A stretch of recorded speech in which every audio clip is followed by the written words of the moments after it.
अस्सलामुअलैकुम, आप देख रहे हैं प्रोग्राम नाइट एडिशन और मैं हूं आपकी मेज़बान शाजिया ज़िशान। नाज़रीन, इमरान खान के मुहर्रम से कबल ड्राइविंग मार्च के ऐलान से ये बात वाज़ेह है कि मुल्क का जो सियासी दर्जा हरारत है ये आने वाले दिनों में भी थमने वाला नहीं है। स्पीकर कौमी असम्बली की जानिब से इमरान खान के खिलाफ रेफरेंस इलेक्शन कमीशन भिजवाने से दोनों जमातों में जो तलखी थी ये मजीद बढ़ गई है, जिससे यह वाज़ेह है कि पनामा लीक्स पर फैसले ऐवानों में नहीं बल्कि सड़कों पर होंगे। इमरान खान ये कह चुके कि पुलिस ने ड्राइविंग मार्च अगर रोकने की कोशिश की तो वो पूरा शहर बंद कर देंगे। एतजाज़ एहसन और चौधरी शुजात हुसैन इमरान खान के ड्राइविंग मार्च का जो फैसला है इससे मुत्तफिक नजर नहीं आते। सिर्फ यही नहीं बल्कि आज इमरान खान के सियासी कज़न डॉक्टर ताहिरुल कादरी ने भी इमरान खान का साथ देने से अब माजरत कर ली है, जिसे तहरीक इंसाफ के लिए अब एक बड़ा धचका भी करार दिया जा रहा है। अब सवाल यह है कि इमरान खान का अगला लाए अमल क्या होगा, जिन पर पहले ही तनकीद हो रही है कि सियासत को मुखालिफिन के घर नहीं लेकर जाना चाहिए। क्या इमरान खान सियासी तौर पर तन्हा हो रहे हैं? क्या इन्हें अपोजिशन जमातें साथ रखने के लिए हिकमत अमली को तब्दील करने की ज़रूरत है? डॉक्टर ताहिरुल कादरी जो इस वक्त शरीफ फैमिली को पाकिस्तान के लिए सिक्योरिटी रिस्क साबित करने की कोशिशों में मगन है और इस ज़मीन में शरीफ खानदान की मलकियत रमज़ान शुगर मिल्स में भारतीय इंजीनियर्स की जो मुबैना फहरिस्त भी पेश कर चुके, आखिर एकदम इमरान खान के ड्राइविंग मार्च से क्यों अलहदा हो गए? इस हवाले से आज हम अपने प्रोग्राम में बात करेंगे। प्रोग्राम के दूसरे हिस्से में हम डिस्कस करेंगे कि पंजाब हुकूमत बिलाखिर सूबे में रेंजर्स की तैनाती पर रज़ामंद हो ही गई है, जिसका मुतालिबा काफ़ी अरसे से अस्करी और सियासी हलकों की जानिब से किया जा रहा था, जिनका मौक़िफ़ था कि पंजाब में दहशत गर्दों, कलअदम तंजीमों और उनके सहूलतकारों के खिलाफ रेंजर्स ऑपरेशन के बगैर जंग जीतना मुमकिन नहीं है। लेकिन सूबाई हुकूमत मिस्र थी कि वो दहशत गर्दी के खिलाफ पुलिस और जो सिविल इदारे हैं इनकी मदद से कार्रवाई कर रही है। सवाल यह है कि पंजाब हुकूमत को आखिर अब क्यों रेंजर्स बुलाने का ख्याल आया, और अगर रेंजर्स को पहले बुला लिया जाता तो क्या सच है गुलशन इकबाल जैसे वाकयात से बचा जा सकता था? इस हवाले से आज हम अपने प्रोग्राम में बात करेंगे। प्रोग्राम में लाहौर स्टूडियोज़ में रऊफ क्लासेस साहब मौजूद हैं, बहुत शुक्रिया क्लासेस साहब। कराची से हमारे साथ जफर हिलाली साहब हैं और टेलीफोन लाइन पर अवामी तहरीक के रहनुमा खुर्रम नवाज गंडापुर साहब हमारे साथ मौजूद होंगे। मेरे तमाम मेहमानों का बहुत शुक्रिया। क्लास साहब आपसे शुरू करती हूँ। पीपल्स पार्टी भी मुत्तफिक नज़र नहीं आ रही, खान साहब ड्राइविंग मार्च करने जा रहे हैं, चौधरी शुजात भी मुत्तफिक नज़र नहीं आ रहा है और आज बिलाखिर डॉक्टर ताहिरुल कादरी ने भी माजरत कर दी कि हम ड्राइविंग मार्च की जानिब नहीं जाएंगे। तो अकेले पीटीआई के ड्राइविंग की जानिब मार्च करने के इम्पैक्ट क्या होंगे? मेरा ख्याल है कि पीटीआई के अंदर से भी इस पे रेजिस्टेंस है। बहुत सारे पीटीआई के जो सीनियर एलिमेंट्स हैं वो भी इस बात पे कैल नहीं लग रहे कि हमें नहीं जाना चाहिए, कि हमें रेवेंट घर जाना चाहिए। वो ठीक है कि इमरान खान साहब की अपनी एक सोच है, वो समझते हैं कि दुनिया भर में ये चीज़ें होती हैं और हम कोई बैलेंस करने नहीं जा रहे, तशद्दुद करने नहीं जा रहे, एहतजाज करने या फोकस करने जा रहे हैं। लेकिन पाकिस्तान जैसी जो हमारे मुआशरे हैं ये उस लेवल पर नहीं पहुँचे कि इन चीज़ों को समझ सके। हमारे यहाँ अभी भी एक वो कल्चरल, एक देहातीपन, एक वैल्यूज़, रिवायात बरकरार हैं कि ठीक है आपने मुजाहरा करना है तो आप वहाँ पार्लियामेंट के बाहर कर लें, आप वज़ीर आज़म हाउस के बाहर कर लें, आप सड़क पे कर लें, आप उस पर प्रेस कॉन्फ्रेंस कर लें, मीडिया में कर लें। लेकिन मेरा ख्याल मेजॉरिटी जो लोग हैं अभी भी हमारे, और पर्टिकुलरली जो आपको पंजाब, सिंध, बलूचिस्तान जो भी हो, वो इस बात पे या खैबर पख्तूनख्वा हो, ये रिवायती लोग हैं। यहाँ पे तो अब किसी ने कत्ल किए हुए हों तो उसके घर चले जाएं माफ़ी मांगने के लिए, अपने घर की ख़वातीन लेके, तो लोग तो कत्ल तक माफ़ कर देते हैं। सो मेरा ख्याल इमरान खान का जो आइडिया जो है ये कुछ ज़्यादा पहले दिन से बिकने वाला नहीं था। और मुझे लगता है और मुझे लगता है कि जैसे एज़ यूजुअल खान साहब जो हैं वो अपनी को मशावरत कुछ ज़्यादा नहीं करते अपनी पार्टी के अंदर।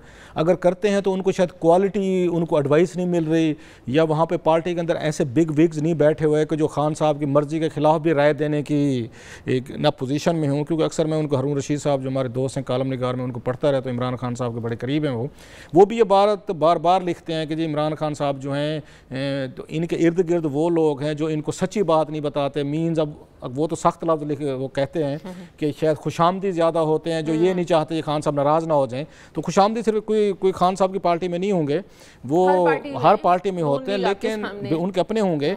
लेकिन मेरा ख्याल है अच्छे लीडर को या अच्छे एक पार्टी हेड को हमेशा इनकरेज करना चाहिए कि मुझे आप मेरी उसके खिलाफ, एडवाइस के खिलाफ मुझे कोई बात करें। इसका मतलब ड्राइविंग मार्च का फैसला पनामा लीक्स की तहकीकात में कुछ ज़्यादा मददगार साबित नहीं होगा, ना इनसे इंसाफ मिलने वाला है। शाजिया एक चीज़ जो इनसे उनका अपना व्यू है खान साहब का, अब मेरा ये ख्याल है कि खान साहब से टाइमिंग में इनके इश्यूज़ हैं पॉलिटिक्स में, उनकी इंटेंशन ठीक होंगी, वो अच्छे बंदे होंगे, वट एवर जो भी है, वो टाइमिंग का सही फैसला नहीं कर पाते। जब उन्होंने धरने के खिलाफ उन्होंने ये लोगों को सड़कों पे लेके आए थे, उस वक्त सब लोगों ने ना अपोज़ किया था, मेजॉरिटी ने, कि जनाब की हुकूमत को 1 साल अभी आया हुआ है, आपने अगर ये लड़ाई लड़नी है अदालतों में चले जाएं, इलेक्शन कमीशन में जाएं, हो सकता है आपको इंसाफ ना मिले, इट्स टू अर्ली कि आप लोगों को बाहर लेके आएँ कि हुकूमतों से 1 साल के अंदर अंदर लोग तंग नहीं होते, साल 2 साल लगते होते। खान साहब नहीं माने, फिर खैर जो भी हुआ।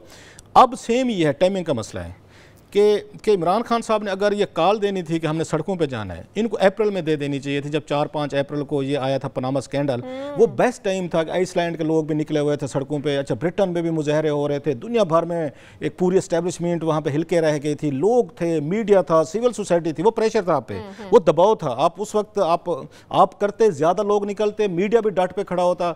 आपने क्या किया?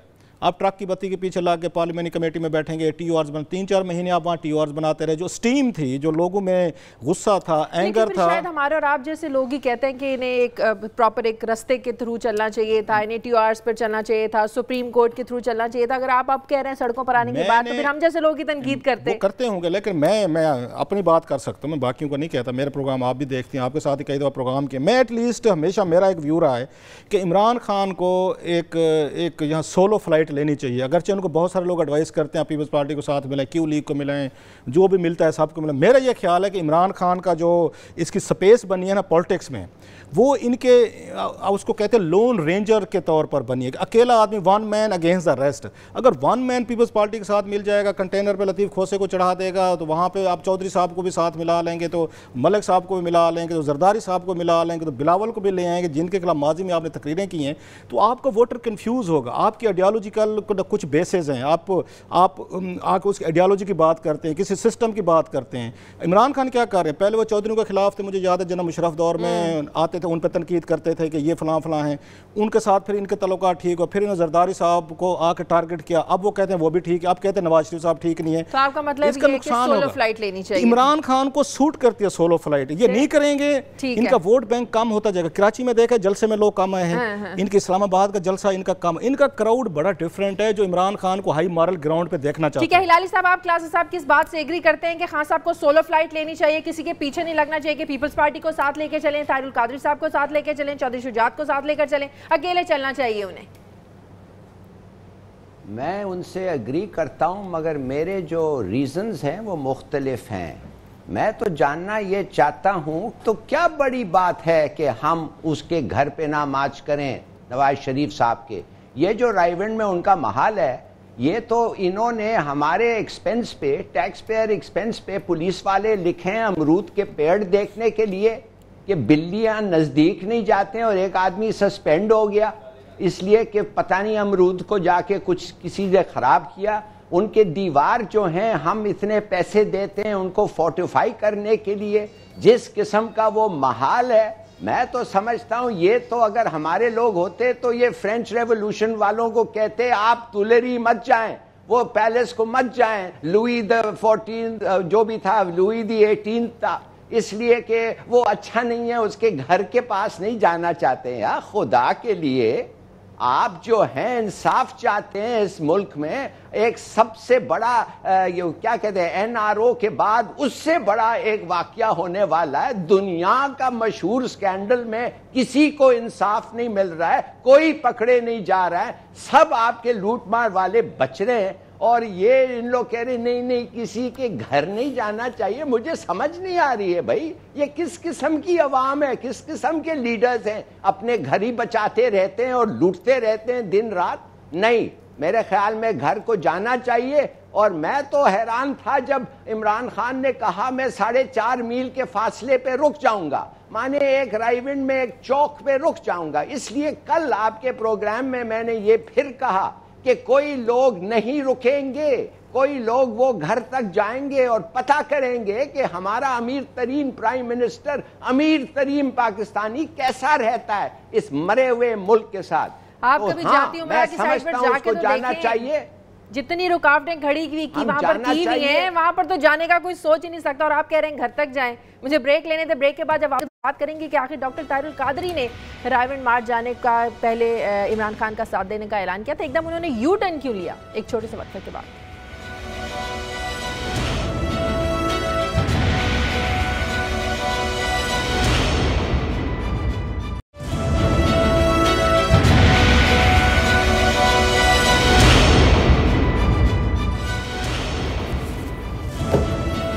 ब्रेक के बाद खुशामदीद। टेलीफोन लाइन पर हमारे साथ पाकिस्तान अवामी तहरीक के रहनुमा खुर्रम नवाज गंडापुर साहब लाइन पर मौजूद है। अस्सलाम वालेकुम गंडापुर साहब। वालेकुम सलाम, कैसी हैं आप? शुक्र अल्लाह का, शुक्र अल्लाह का। सर जी ये बताइएगा कि पहले डॉक्टर साहब कह रहे थे कि हम इमरान खान साहब का साथ देंगे, वो मुत्तफिक थे। इमरान खान ने जब ऐलान किया था कि वो रायमंड की जानिब मार्च करेंगे, आज अचानक उन्होंने माजरत कर ली, यूटर्न क्यों?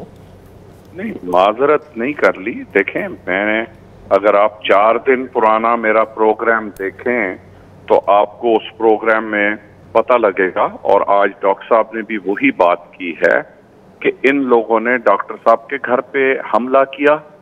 आप सब चैनल्स ने देखा, दिन दहाड़े गोलियां चलाई मरकज पे। उमर विर्क आपके एक पुलिस अफसर थे जो खड़े होके मेरे ऑफिस पे फायरिंग करते रहे। टीवी चैनल्स ने कवर किया, मल्टीपल टीवी चैनल्स ने। हम लोग किसी के घर जाने के खिलाफ हैं, इसलिए कि फिर हमारा जो मॉरल हाई ग्राउंड है वो खत्म हो जाता है। आज हम मॉरल हाई ग्राउंड पे खड़े हैं कि ये वो घटिया लोग हैं जो लोगों के घर की चादर चारदीवारी का तकद्दस पामाल करते हैं। हम वो लोग नहीं हैं जो ये करेंगे। एक ये बात है। सियासी स्ट्रगल मेरा ख्याल है जिस तरीके से पाकिस्तान अवामी तहरीक कर रही है और जिस दलेरी से पाकिस्तान अवामी तहरीक कर रही है, शायद ही कोई कर रहा हो। इनको एक्सपोज कर रहे हैं, ये हमने मुख्तलिफ, ये लोग बजाय इसके कि जो हम इल्जाम दे रहे हैं, कल चैलेंज किया है रमजान शुगर मिल्स, ये जो इनके ग्रुप हेड हैं, कि जी हम अदालत में जाएंगे। हम इंतजार कर रहे हैं वो अदालत में जाएं। वो अदालत जाते क्यों नहीं है? हम नजूमी तो नहीं है। हमने कहा कि ये जब हम बातें कर रहे हैं, अब रिकॉर्ड जनाने के लिए आगे लगना शुरू हो जाएंगी। एलडीए में आग बैठने लगाई, क्या रमजान शुगर मिल में आग बैठने लगाई? और फिर रमजान शुगर मिल में आग लगी, रमजान शुगर मिल में मीडिया को अंदर जाने दिया गया? मेरा सवाल यह है कि एक शुगर मिल के अंदर कौन सी ऐसी टॉप सीक्रेट एटॉमिक तनसीबात हैं कि मीडिया को अंदर नहीं जाने दिया गया? अच्छा, 14 जून की बात पर तो आपको सुन लेना सुने ना। हाँ। जी, आप वो सवाल पूछें जो सवाल हम कह रहे हैं कि ये मुल्क दुश्मन सरगर्मियों में मुलव्विस हैं। इन्होंने कल चैलेंज किया। तो आप लोगों को पनामा लीक्स की तहकीकात से कोई सरोकार नहीं है? हमें है, बिल्कुल है। क्यों नहीं है? स्टांस क्या है आप लोगों का, आपकी पार्टी का स्टांस क्या है इस पर? हमारा स्टांस ये है कि जो लास्ट टीओआर, देखें, आई एम सरप्राइज्ड कि वैसे you don't keep abreast of the news. 11 parties की मीटिंग हुई इस्लामाबाद में, जहां पे बैरिस्टर एतजाज अहसन ने पढ़ के सुनाया। सारी 11 पार्टीज ने इत्तेफाक किया कि ये फाइनल टीओआर्स हैं। हम पुरानी बात हो चुकी, टीओआर्स की बात पुरानी हो चुकी, अब तो नई बात चल रही है। रायविंड जी, वो अभी तो पनामा लीक्स का मसला हल नहीं हुआ, इसीलिए हम डिस्कस कर रहे हैं। तो पनामा लीक्स पे आप खुद ही कह रही हैं टीओआर्स की बात पुरानी हो गई, पुरानी हो चुकी, इसीलिए तो खान साहब मार्च करने जा रहे हैं। ये भी तो आपको पता है ना, इसीलिए तो खान साहब मार्च करने जा रहे हैं। क्या पूछना चाह रही हैं? हम आपसे ये पूछना चाह रहे हैं, जिस वजह से आपको लाइन पर लिया कि पनामा लीक्स पर, कि आप इमरान खान के साथ हैं, तहरीक इंसाफ के साथ हैं, उनके एहतजाज 100%। लेकिन हम ये नहीं समझते कि किसी के घर पे, मैं तो ये कह चुका हूँ, मुझे नहीं समझ आ रही कि आपको क्यों नहीं समझ आ रही, हम किसी के घर के ऊपर नहीं जाएंगे। चलें, ठीक है। प्राइम मिनिस्टर हाउस जाना हो, पार्लियामेंट हाउस के सामने एहतजाज करना हो, जहां भी एहतजाज करना हो, हम तैयार हैं। लेकिन हम इसलिए कि जो हमने तो कहा है कि उनके घर का घेराव नहीं करेंगे, वो सिर्फ जाएंगे, पूर्ण तरीके से एहतजाज होगा। आपको किसने कहा है कि वो घर जाकर धावा बोल देंगे? जो आप कह रहे हैं किसी के घर नहीं आप जाएंगे। आप तो मुझे लगता है आप आर यू देयर स्पोक्सपर्सन? बात ये है। Okay, if you are not, then I am telling you, we do not believe. लेकिन जो अपडेट्स है मेरे ख्याल में आपको भी पता होनी चाहिए। I think you are giving me a lecture. If you are giving me a lecture and you don't want to ask me a question, then I think forget it. Sir, मेरा काम है आपसे सवाल पूछना। Thank you very much sir. Sir ji, तो मेरा सवाल पूछना है कि 10 मिनट आपने बोलना है और मैंने 2 मिनट में। सर जी, आपको बड़ा टाइम दिया मैंने बोलने का। गंडापुर साहब, मैं रऊफ क्लास से बात कर रहा हूँ। गंडापुर साहब, हाँ बोले। रऊफ़ क्लासरा बात कर रहा हूँ। सर आप लोग इतने अच्छे तरीके से बात करते हैं, आज पता नहीं आप क्यों गुस्से में आ रहे हैं। मुझे थोड़ी सी मेरी सुन लो सर, मेरी सुन लो थोड़ी सी सर। आप लोग हैं, हम तहरुल कादरी साहब अच्छा बोलते हैं, आप लोग बड़े ट्रेंड अच्छे मतलब बोलने वाले लोग हैं। आज मुझे नहीं समझ आ रही कि आप टेम्पर क्यों लूज़ कर रहे हैं। शाहजिया ने सिर्फ आपसे सवालात पूछे हैं और आपने मेरा ख्याल आपसे पहले मैं यही बात कह रहा था, आपका पॉइंट ऑफ व्यू जो है, आपका स्टांस है, मुझे ज़्यादा बेहतर लगता है। ये बात आपके लाइन पे आने से पहले मैंने भी यही बात की है जो आप कह रहे थे। आपका अच्छा मौक़िफ़ है, बेहतर मौक़िफ़ है, जो और जिन लोगों को अच्छा मौक़िफ़ होता है उनको मेरा ख्याल लड़ने की, टेम्पर लूज़ करने की ज़रूरत नहीं होती। गंडापुर साहब आप अच्छी गुफ्तगू करते हैं, मेरा ख्याल है इसकी इतनी तलखी की इसकी ज़रूरत नहीं थी। मैं 2 बातें कहूँगा। नंबर 1, क्लासरा साहब आप मुझे जानते नहीं हैं। जी। नंबर 2, टेम्पर में लूज नहीं कर रहा, लेकिन व्हेन आप एक रवानी में गुफ्तगू कर रहे होते हैं, आपको मैंने कहीं दरमियान में इंटरप्ट किया। आप एक सवाल पूछें, मुझे जवाब मुकम्मल करने दें, जब मैं जवाब दे लूं दूसरा सवाल पूछें, तीसरा पूछें, चौथा पूछें। लेकिन अगर आप बार-बार इंटरप्ट करें, देखे ना अभी मैं बोल रहा हूँ, आप दरमियान में फिर बोलना शुरू। सर हमारे अपने प्रोग्राम का टाइम भी देखना था। हिलाली साहब भी कुछ पूछना चाह रहे हैं। चले मेरी बहन खैर है फिर देन हिलाली साहब पूछे कुछ। You should take some other जी हिलाली साहब। देखिए गंदापुर साहब जी हेलो जी सुन रहा हूँ, बताइए। नहीं अच्छा गंदापुर साहब, ये जो आप डिस्टिंक्शन जो कर रहे हैं कि किसी के घर पे नहीं जाना चाहिए, जो भी वो किया हो, अगर आप उसके घर नहीं जाना चाहिए, मैं जानना चाहता हूं ये घर जिसपे टैक्स पेयर्स का पैसे भी खर्च हुए हैं, ये उसका घर कैसे सैक्रोसैंक्ट हो गया है? मैं समझ नहीं आता हूं। आप खुद कह रहे हैं वो आपके घर आए थे। घर सैक्रोसैंक्ट नहीं है। हाँ, तो फिर आप वायलेटेड देखें। ये तो वो बात हुई कि अगर कोई आपकी औरत के साथ फिर उन्होंने हमारे कत्ल किया तो हम जाके उनको कत्ल करें। आप ये तो आप कह रहे थे कि आप करेंगे। अगर आपको इंसाफ नहीं मिला तो आप खुद कह रहे थे हमारे कत्ल किए, तो आप एक दायरा अपने लिए खुद मुकर्रर करते हैं। हमारा दायरा ये है कि अगर ये प्रोटेस्ट होता है पंजाब असेंबली के सामने, अगर ये प्रोटेस्ट होता है नेशनल असेंबली के सामने, अगर ये प्रोटेस्ट होता है कहीं भी ऐसे मकाम पे जहां पब्लिक रिप्रेजेंटेटिव्स बैठे हुए हैं या स्ट्रीट है, बात उसमें सिर्फ ये है कि why should we go and give them a moral high ground कि हम जहां उनकी खवातीन रहती हैं, जहां Nawaz Sharif may be the criminal. Nawaz Sharif may be doing whatever he is doing wrong with this country. We are exposing him to the hill. आप अंदर तो नहीं जा रहे हैं ना? यही बात मैंने की। आप बाहर हैं घर के। तो घर के बाहर रहने से क्या होगा? 24 को तो वैसे भी नवाज शरीफ साहब नहीं है। और दूसरी और लास्ट फाइनल बात मैं ये कर दूं। अच्छा सुने ना, फिर मैं रिकॉर्ड पे जो मकसद है तो आप you please listen to what I have to say. Till today PTI has not invited us and has neither been in touch with us. I am saying this with responsibility. So you want us to go uninvited somewhere? This is right. So why don't you make that point? ये क्या कहना है घर? आप कहें, you have not invited us. You have not done the proper thing. हाँ, I am stating on यही बात गंडापुर साहब, यही बात अगर आप पहले कह देते प्रोग्राम में, इतना बहस करने की जरूरत ही पेश ना आती। बहुत शुक्रिया नवाज गंडापुर साहब, बहुत शुक्रिया आपका। आपने बिल्कुल सही कहा था। आज पता नहीं किस तरह ये लोग टेम्पर लूज कर रहे हैं। बड़े अच्छे तरीके से बात करने वाले लोग हैं, बड़े महज़ब तरीके से बात करने वाले लोग हैं ये। मैं इनको सुना है 2-4 दफा। बाज़ दफा कोई मूड स्विंग्स होते हैं, हमारे भी होते हैं, हम भी कभी गुस्से में बैठे होते हैं, हम भी ज्यादा सख्त बात करते हैं। डिपेंड सम। ब्रेक लेने दें नाज़रीन, वापस आते हैं छोटे से ब्रेक के बाद हमारे साथ।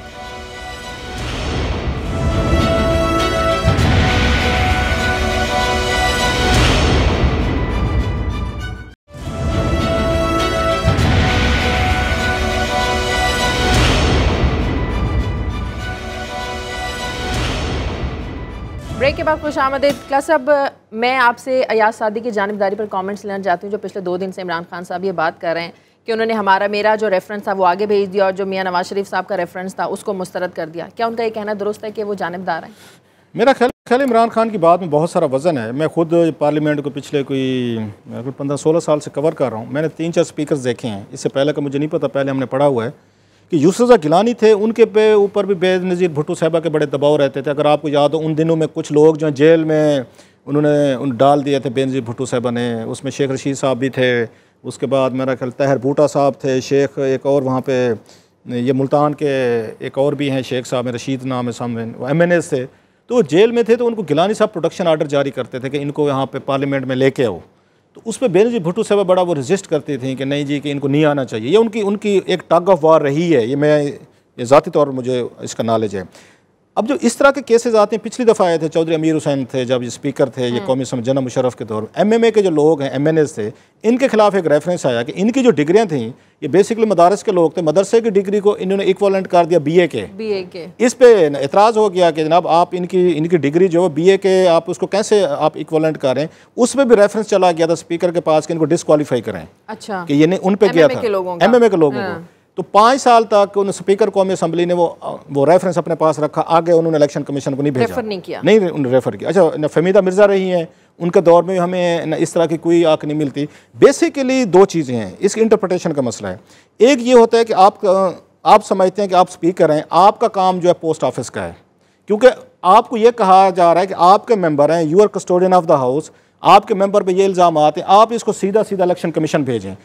अगर ये फैसला स्पीकर ने करना है कि कौन डिस्क्वालीफाई हो सकता है या कौन नहीं हो सकता, या किसके खिलाफ रेफरेंस जाएगा किसका नहीं जाएगा, फिर दरमियान में इलेक्शन कमीशन की ज़रूरत नहीं है। इलेक्शन कमीशन की ज़रूरत इसीलिए आ रही है कि आप सिर्फ एक वो हैं, आप पोस्टमैन हैं, आपने आगे फॉरवर्ड करना है। एक व्यू ये है जो इमरान खान का है या दीगर कुछ लोगों का है, एक स्पीकर का व्यू है, वो कहते नहीं, अगर मेरी कोई औकात नहीं है, अगर मेरी कोई इसमें कानूनी हैसियत नहीं है, मैंने अपना माइंड अप्लाई नहीं करना कि ये ठीक है गलत है, तो फिर मुझे क्यों भेजा जा रहा है, फिर सीधा आप इलेक्शन कमीशन में चले जाएं, वहाँ पे कर दें, वहाँ भी आप कर सकते हैं। सो ये उसकी इंटरप्रिटेशन है। लेकिन अब इस केस में क्या हुआ है, जिस वजह से एजाज सादिक जो है वो उसमें आ रहे हैं, तनकीद का शिकार हो रहे हैं, वो ये है कि आपको अपनी न्यूट्रलिटी साबित करने के लिए ज़रूरी था कि लीडर ऑफ द हाउस के खिलाफ अगर रेफरेंस आ रहा है आप वो भी भेजें, इमरान खान ऑफ कोर्स बड़ी पार्टी उनका भी भेजें। ये बात इमरान खान कहते हैं मेरे खिलाफ भेज रहे हैं तो आप उनके खिलाफ भी भेजें। सो मेरा ख्याल है कि क्योंकि एजाज सादिक बुनियादी तौर पर कमज़ोर हैं, ये सब हम जानते हैं, इज़ अ वीक न स्पीकर, वो डिक्टेशन पर रिमोट कंट्रोल पर चलने वाले हैं, उनको मुख्तलिफ लोग हैं उनको चलाते हैं, बल्कि बाज़ तो नीचे से भी इशारे उनको कर रहे होते हैं कि आप इसको बंद करवा दें, इसको उठा दें। वो इस तरह का भी उनके साथ एक एटीट्यूड रहा है। उनको कहें शरीफ आदमी है, कमज़ोर आदमी है, स्पीकर नहीं है, वो नहीं है। इनके पास बेहतरीन मौका था, ये इनके पास ये स्पीकर साहब के पास और हुकूमत के पास भी था कि अपने स्पीकर को एम्बेरस ना करवाएं, उसकी थोड़ी सी अथॉरिटी बनने दें। आप खुद कहें स्पीकर को थोड़ा कॉन्फिडेंस दें कि भेज दें। रीज़न ऑलरेडी नवाज शरीफ के खिलाफ तो वहाँ पे उन्होंने लतीफ़ खोसा साहब ने रेफरेंस फाइल किया हुआ है, बिल्कुल। अगर वो इलेक्शन कमीशन के पास कैप्टन सफदर साहब के खिलाफ भी वहाँ पे फाइल हुआ है, इमरान खान के खिलाफ भी फाइल हुआ है, तो एक और चला जाएगा तो कौन सी क़यामत आ जाएगी। और बाकी इलेक्शन कमीशन की सबको हमें पता है कोई इतनी औकात नहीं है कि वो इनको डिस्क्वालीफाई करेंगे। वो नवाज शरीफ साहब को, कैप्टन सफदर साहब का शायद मुमकिन है। वो बेसिकली इमरान खान पे दबाव बढ़ाना मकसद है। अगर आप जहन में रखें, PTI ने इसके पनामा स्कैंडल के बाद जो कैप्टन सफदर हैं उनके खिलाफ MNA है ना, क्योंकि उनके खिलाफ रेफरेंस फाइल किया हुआ है कि जनाब इनकी मिसेज उनकी मरियम नवाज साहबा के जो एसेट थे बैरून मुल्क, तो उन्होंने एज ए अपने स्पाउस के तौर पर गोशवारों में जिक्र नहीं किया, छुपाए हैं, उन पे इल्ज़ाम है। और वो बड़ा इंतहाई वो डन केस है। इससे पहले इस तरह के 3-4 केसेस में MNAs डिस्क्वालीफाई हो चुके हैं। उन्होंने क्या किया है, उन्होंने कहा इमरान खान के खिलाफ इसी तरह का रेफरेंस दें। अब इलेक्शन कमीशन वाले मेंबरान के पास एक बिग टेस्ट है। अगर वो कैप्टन सफदर को डिस्क्वालीफाई करते हैं तो डेफिनेटली वो चार्जेस जो है इमरान खान पे भी लगते हैं। इमरान खान अगरचे कह रहे हैं जी मैंने 2011 में प्रेस कॉन्फ्रेंस की, मैं बला किया, लेकिन वो किया होगा, लेकिन ऑन पेपर्स तो उनका जिक्र नहीं है 2013 में। सो इमरान खान पे भी तलवार उन्होंने खड़ी कर दी है। लेकिन वो तो कह रहे हैं उन्हीं TORs में मेरा भी एहतसाब कर लें, उन्हीं TORs। वो TORs और चीज़ है। ये जो हम इसकी रेफरेंस की बात कर रहे हैं, TORs इज डिफरेंट थिंग। वो भी इमरान ठीक कह रहे हैं और मेरा ख्याल बड़ा उसमें वेट है कि अगरचे वो कहते हैं ना कि जो जितने बड़े ओहदे का मालिक होते हैं उस पर जिम्मेदारी भी ज़्यादा होती है, अकाउंटेबिलिटी भी उसकी ज़्यादा होती है। होना यही चाहिए था कि इसको हाउस ऑफ शरीफ से अकाउंटेबिलिटी शुरू हो। इमरान ठीक कहता है, लेकिन साथ इमरान खुद भी एक ऑफ कोर्स बड़ा पॉलिटिशियन है, मतलब बिग है। अगरचे नंबर्स उसके ना सीटों के कम है, 80 लाख वोट उसको भी मिले हैं 2013 के इलेक्शन, सेकंड लार्जेस्ट पार्टी का दावा करते हैं वो। सो ये ट्रीटमेंट जो है दोनों का इमरान की ऑफर करना है कि जो TORs मियाँ साहब के लिए मैं प्रपोज करता हूँ वो मेरे ऊपर भी अप्लाई करे। सो इमरान के इस moral ground, high moral ground पे है वो। हुकूमत के लिए मज़ीद मसाइल होंगे और मेरा ख्याल इन्होंने रोक के, बल्कि उस पर तो ये लग रहा है इमरान ने कहा जी मैं इनको स्पीकर नहीं मानता।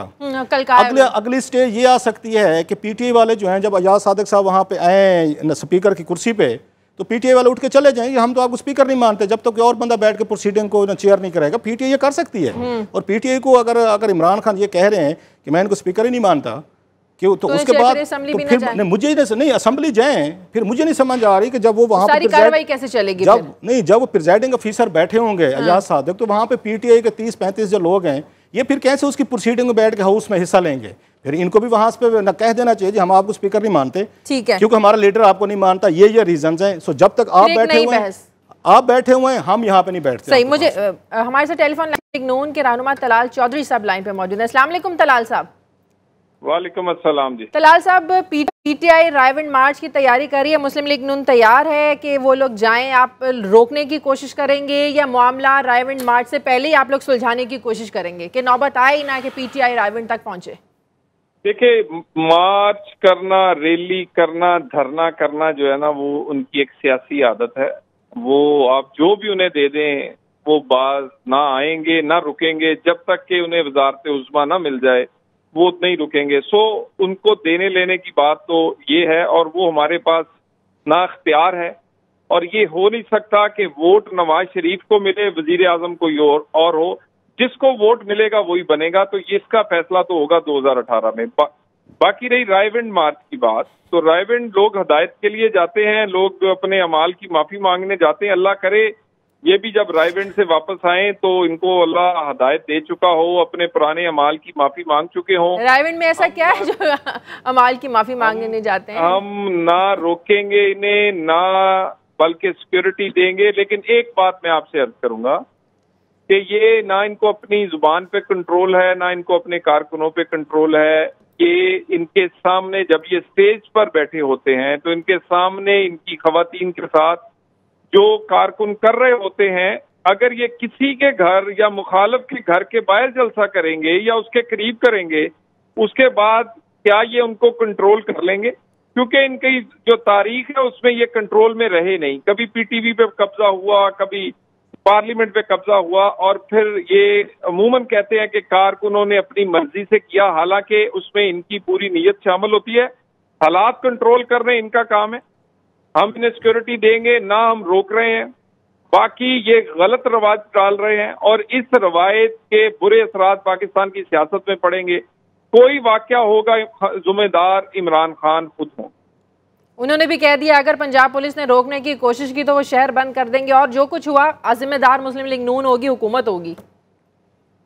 कोई पंजाब का ऐसा जलसा नहीं जिसमें हजारों की तादाद में पंजाब पुलिस इनकी खिदमत ना करती हो, सिक्योरिटी ना करती हो, इनको तहफ़्फ़ुज़ फराहम ना करती हो, मगर गाली देना। पंजाब पुलिस की खिदमत का वाकया 14 जून को देख चुके हैं, जो पैड का वाकया था। पंजाब पुलिस की खिदमत की तो बात नहीं करें। मैं अगर आप पार्टी हैं तो मैं आपसे बहस कर लेता हूँ। नहीं, मैं पार्टी नहीं हूँ, मैं आपको रेफरेंस दे रही हूँ। अगर आप मेरी गुजारिश ये सुनना चाहें जी कि ये मैंने इमरान खान के तवज्जुह से बात की है, कौन सा ऐसा जलसा है जिसकी सिक्योरिटी पंजाब पुलिस ने नहीं की, और कौन सी ऐसी रैली है और कौन से इनका घर है इनके रहनुमाओं का जो अभी तक भी पंजाब पुलिस के वहां बाहर लोग नहीं करे। गाली अगर इन्होंने देनी है तो वो इनकी आदत है, वो देते रहें, हम अपना काम करेंगे, सिक्योरिटी देंगे। ठीक है, बहुत शुक्रिया तलाल चौधरी साहब आपका। जफर लाली साहब, आखिरी सवाल पर मुझे, पानामा लीक्स की तहकीकात में आखिर रुकावट कौन है? हुकूमत या अपोजिशन? वाकई तमाम अपोजिशन एक पेज पे नहीं है, सब इकट्ठे नहीं है, जिसकी वजह से कोई मुत्तफिका तौर पर फैसला नहीं किया जा रहा। देखिए, ये जो साहब आए थे आपसे, जो इन्होंने बात की, जिस तरीके से वो पंजाब पुलिस के बारे में बात कर रहे हैं, लगता है ऐसा है कि पंजाब पुलिस उनकी प्राइवेट फोर्स है और बड़ा अच्छा, वो तो वी शुड बी ग्रेटफुल, हमें शुक्र करना चाहिए कि वो अपने प्राइवेट फोर्स हमारे घर देखने के लिए, कभी कभी बचाने के लिए कभी कभी भेजती है। आपने ऐसे इस तरीके से जो यही एटीट्यूड है जो इनको ख़त्म करेगा, यही एटीट्यूड है जो जन्म देगा इमरान खान को, और यही एटीट्यूड है जो इंशाल्लाह आप देखेंगे इलेक्शंस में इनके हालात क्या होगी, एक शर्त पे कि इलेक्शंस फेयर हों। तो मेरे ख्याल में, और दूसरी बात जी, ये स्पीकर के बारे में आप बात करते हैं, जो आदमी, जो पेंटर है, उसको काला और सफेद के दरमियान फर्क ही नहीं पता करता है, उसको उसके बारे में उसको डिस्कस करना फायदा क्या है? ये आदमी बिल्कुल सही कह रहे थे ग्लासरा साहब, he is beyond the pale, ये तो अपने आप को खत्म कर दिया। ये पार्लियामेंट जो है, इट्स बिकम अ फार्स, और हर रोज हमें पता ये चलता है इनके हरकतों से कि ये जो इंपोर्टेड वेस्टमिंस्टर सिस्टम है ये हमारे जीनियस को सूट नहीं करता। ठीक है, हम जो होते हैं, जी हाँ ठीक है, मुझे ब्रेक लेने देने के बाद जब वापस आएंगे तो बात करेंगे पंजाब हुकूमत का रेंजर्स बुलाने का फैसला जिसकी 2 माह में तैनाती होगी। क्या ये फैसला मुख्तलिफ हलकों की जानिब से किसी दबाव पर किया गया है? छोटे से वक्त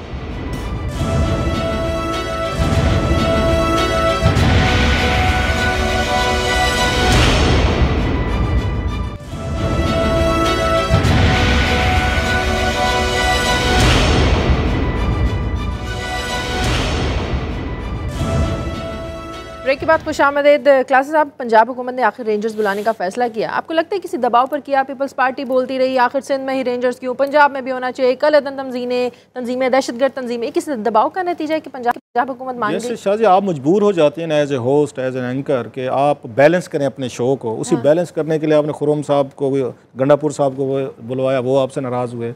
उसके बाद हमारे दोस्त तलाल चौधरी साहब को आपने किया, वो भी आपके सवाल पे वो नाराज। अब आपकी कोशिश क्या होती है कि अगर मैं और हिलाली साहब कोई कुछ सख्त गुफ्तगू कर रहे हैं तो एक एंकर की कोशिश होती है कि चीज़ों को बैलेंस किया जाए, और बैलेंस करने के लिए इनका पॉइंट ऑफ व्यू लिया जाए ताकि वन साइडेड चीज़ें ना जाएं। लेकिन अब आपने तो सेम मेरा ख्याल है यहीं पे और है कि बैलेंसिंग फैक्टर, हम जर्नलिज्म में इसको कहते हैं बैलेंसिंग फैक्टर, कि आपको अपनी स्टोरी के खिलाफ भी वर्जन देना पड़ता है, अपने खिलाफ भी आपको ये खुद गुफ्तगू लिखनी पड़ती है। मैं अगर रिपोर्टर हूँ मैं तो मुझे पता है अपनी खबर में अपने खिलाफ, अपने फैक्ट्स के खिलाफ ही मैं बात कर रहा होता हूँ, बोल रहा होता हूँ। क्यों? Balancing factor. सेम ही पॉलिटिक्स में है अब कि पीपल्स पार्टी ने पिछले आप कहते 2 सालों में इतना दबाव बढ़ाया है एस्टेब्लिशमेंट पे, आर्मी पे, GHQ पे या इस्लामाबाद पे, इवन मीडिया ने भी, कि उन्होंने एक तरह का नैरेटिव डेवलप कर दिया कि why only Sindh, why only Karachi, Punjab क्यों नहीं, पंजाब क्यों नहीं। हालांकि ये कोई रीजनिंग नहीं बनती होती, मेरा ये ख्याल है। मतलब मैं तो खुदा ना खासा 2-4 बंदों को डाका मार लो कि मुझे पकड़ने आया तो मैं कहूँगा वो देखो 6 लोग उनको तो पकड़े जिन्होंने 6 डाके मारे हैं। ये रीजन नहीं होता। I should be accountable for वो क्या कहते, माय ओन कंडक्ट। पहले मुझे अपना हिसाब देना चाहिए। लेकिन हैविंग सेड ऑल दिस, ये वो दबाव आया है जिसकी बात आप कह रही हैं कि वो इस्लामाबाद पे भी आया है, वो एस्टेब्लिशमेंट पे भी आया है, रेंजर्स पे भी आया है। अब देखना ये है कि जितना जीरो टॉलरेंस जो कराची में इन्होंने रखा था, जिस तरह के बड़े बड़े लोग पकड़े गए थे, मतलब डॉक्टर आसम हुसैन को पकड़ा गया, एक बिग नेम, इतने फ्रॉड, दहशतगर्दों से राब्ते, दोस्तियां, तल्लुकात, बड़े नाम, वसीम अख्तर को अगर उन्होंने उसमें किया, और बड़े बड़े लोग थे जिन्होंने जमानतें करा ली हैं, वो कादिर पटेल साहब। अब सवाल ये पैदा होता है, उन पे इल्ज़ाम लगता था कि ये दहशतगर्दों के सहूलतकार हैं, डॉक्टर आसम, वसीम अख्तर पे भी लगा, वसीम पे भी लगा, और दीगर पे अब्दुल कादिर पटेल पे भी लगा जी सारा। ये इल्जाम तो पंजाब के कुछ ताकतवर वजीरों पे भी लगते हैं। मैं इसलिए उनका नाम नहीं ले रहा, फिर आपको लेना पड़ेगा उनका वर्जन लेने के लिए, बैलेंसिंग करने के लिए, फिर नाराज हो जाएगा। तो सबको पता है अब उनके नाम भी आते हैं, कोई कैमरे पे पैसे लेते हुए पकड़ा जाता है, कोई दहशतगर्दों का इल्जामात लगते हैं, ये उनके सपोर्टर हैं, साथी हैं। तो क्या रेंजर्स के पास इतनी पावर्स होगी, या ये सिंपली एक बैलेंसिंग फैक्टर करने के लिए कि आप आ रहे हैं छोटे मोटे लेवल पे, पावर्स का मामला फिर यहाँ पर भी उठेगा। आप 2-4 क्रिमिनल पकड़ लेंगे, 3-4 को फेंटियां चाट देंगे, 5-6 के आंखों में पट्टी बांध के तो कैमरे के आगे उनकी परेड करवा देंगे, मैं आप सारे खुश हो जाएंगे, वाह वाह बैलेंस हो गया जी। देखें अगर कराची में हुआ तो लाहौर में हो रहा है, सिंध और यहाँ पंजाब में भी हो रहा है। यहाँ पे भी खासी एक लंबी लिस्ट है। सो जो रेंजर्स को बिग टेस्ट आना है कि जो नॉन किस्म के यहाँ पे जिन पे इल्जामात लगते रहे हैं कि मतलब लश्कर जंगवी के साथ राब्ते थे, इनके फलां के साथ राब्ते थे, इसके उसके साथ राब्ते थे, ये प्रोडक्शन कर रहे थे, ये पैसे बना रहे थे, कैमरे पे नोट गिन रहे थे, दीगर चीज़ों पे बड़े इल्ज़ामात लगते हैं। इमरान खान ने पिछले दिनों बड़े सीरियस इल्ज़ामात लगाए हैं उन्होंने हमजा पे, जिस पे हमजा मेरा ख्याल है इस वक्त वो शायद अदालत में भी जा रहे हैं। तो ये बहुत सारी चीज़ें जो हैं ये देखने वाली होंगी कि सिर्फ आई वाश है, आपको मुझे चुप करवाना है, हिलाली साहब को चुप करवाना है कि हिलाली साहब आपके कराची में ऑपरेशन किया तो देखा हम यहाँ भी कर रहे हैं, या वाकई यू मीन बिजनेस। ये मेरा ख्याल आने वाले दिनों में जफर हिलाली साहब। देखिए बिल्कुल सही कहा। मैं तो समझता हूं कि हमें, अब आप सोचिए, मैं पंजाबी नहीं हूं ना, मैं पंजाब में रहता हूं, मगर कभी कभी ऐसा महसूस होता है इस फेडरल। जी हिलाली साहब, वैसे आप क्या हैं जरा ये भी बता दें सर। पाकिस्तानी हूँ, उससे पहले हमारे फॉर फादर्स ईरान से आए थे और साउथ इंडिया में सेटल हुए। हम आपको सन ऑफ द साहेल समझते हैं। अब आपको हम आपको सन ऑफ द साहेल समझते हैं। यहीं मैं हूँ, मैं बिल्कुल सन ऑफ द सॉइल हूँ। अफसोस से I wish I was a better son of the soil. अगर मैं ज्यादा होता और भी better sir, you are better, मैं आप बेटर जी। Thank you. मैं सिर्फ ये कहना चाहता हूँ कि हम पंजाबिस्तान में नहीं रहते हैं ना, हम पाकिस्तान में रहते हैं। तो अगर पंजाब को अगर आपने स्पेशल ट्रीटमेंट दिया तो लगेगा ऐसा कि हम पंजाबिस्तान में रह रहे हैं और पाकिस्तान में नहीं रह रहे हैं। और बड़े लोग, बहुत लोगों के लिए और बहुत प्रोविंसेस के लिए ये एक फीलिंग है, खास तौर जब नवाज शरीफ साहब प्राइम मिनिस्टर बनते हैं, उनका पूरा फोकस जो है वो पंजाब पे होता है। इट मे बी नेचुरल, मैं नहीं कहता कि वो दूसरे प्रोविंसेस को नहीं लगता, मगर it seems completely focused on Punjab. अब अगर रेंजर्स इधर आ गए हैं तो भाई बिल्कुल वही एक्शन लेना चाहिए उन मिनिस्टर। कराची तर्ज का ऑपरेशन होना चाहिए यहाँ पर भी। क्या होना चाहिए? कराची तर्ज का ऑपरेशन होना चाहिए, उसी की जरूरत है यहाँ पर भी पंजाब में, या कदरे हालात कुछ बेटर हैं, बेहतर हैं? नहीं, मेरे ख्याल में अगर कदरे हालात बेहतर हैं तो उस किस्म का ऑपरेशन की जरूरत नहीं है, मगर ऑपरेशन की एक जरूरत है। मगर आपको मैं बताता हूं क्या चीज की जरूरत है। खास तौर इधर मदरसों पे, खास तौर सदर्न पंजाब में जिधर वो सेमिनरीज हैं, प्लीज उनके खिलाफ तो जाएं, इसलिए कि जितने आप दहशतगर्दों को पकड़ते हैं, मारते हैं, वो और पैदा होते हैं उधर से। तो जब तक ये सिलेबस आप कंट्रोल नहीं करेंगे, जब तक उनको सुपरवाइज और मॉनिटर नहीं करेंगे, जब तक उनके फाइनेंशियल अफेयर्स को पे आप कुछ निगाह नहीं रखेंगे। बिल्कुल हिलाली साहब, मेरा आपसे एक सवाल है।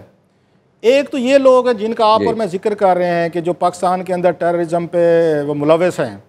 एक कुछ हमारे हमसाया ममालिक भी हमारे ऊपर इल्ज़ाम लगाते हैं, और मोस्टली साउथ में, हमारे सराइकी इलाकों में है कि वहाँ पे भी कुछ ऐसे एलिमेंट हैं जो उनके बकौल इल्ज़ाम लगाते हैं, झूठे होंगे, कि वो भी हमारे हमसाया मुल्कों में जाते हैं, वहाँ पे कार्रवाइयाँ करते हैं। तो आपको लगता है कि ये कार्रवाइयाँ सिर्फ उन पाकिस्तानियों के ख़िलाफ़ होंगी या सबके ख़िलाफ़ होंगी, या कहीं ना कहीं पे हम लाइन ड्रा कर लेंगे कि इनको पकड़ना है और इनको नहीं पकड़ना? ये थोड़ा मुश्किल सवाल है आपका। जी नहीं, अच्छा सवाल है। आपको मैं उस दिन मैं कह रहा था कि हम कहते हैं no good Taliban, no bad Taliban, सबको हम एक निगाह से देखना चाहिए।